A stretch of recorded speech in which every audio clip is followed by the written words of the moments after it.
సిద్దిపేట జిల్లా కేంద్రంలో ముస్లింలు అత్యంత భక్తి శ్రద్ధలతో రంజాన్ పండుగను జరుపుకున్నారు. మదీనా దగ్గర రంజాన్ వేడుకలో మంత్రి హరీష్ రావు పాల్గొన్నారు. ముస్లిం సోదరులకు శుభాకాంక్షలు తెలియజేశారు.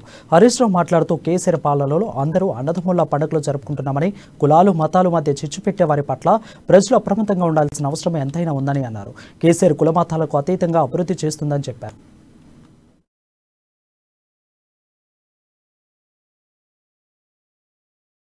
ముస్లిం సోదరులు రంజాన్ పండుగను అత్యంత గొప్పగా భక్తి శ్రద్ధలతో ఈ రోజు జరుపుకోవడం జరుగుతా ఉంది. రంజాన్ పర్వదిన సందర్భంగా ముస్లిం సోదరీమణులందరికీ హృదయపూర్వకమైన శుభాకాంక్షలు.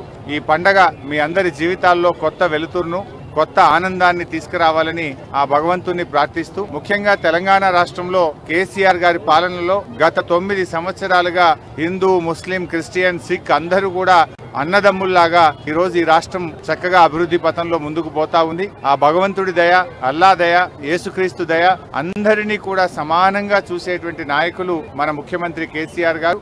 అందరి యొక్క ఆశీస్సులతో ఈ రాష్ట్రం దేశానికే అభివృద్ధి పథంలో ముందుకు నడుపుతా ఉన్నారు కేసీఆర్ గారు. అన్ని వర్గాల్లో, కులాలకు మతాలకు అతీతంగా అన్ని వర్గాల్లో పేదల కోసం ముఖ్యమంత్రి గారు ఇవాళ పథకాలు చేపట్టారు. ముస్లిం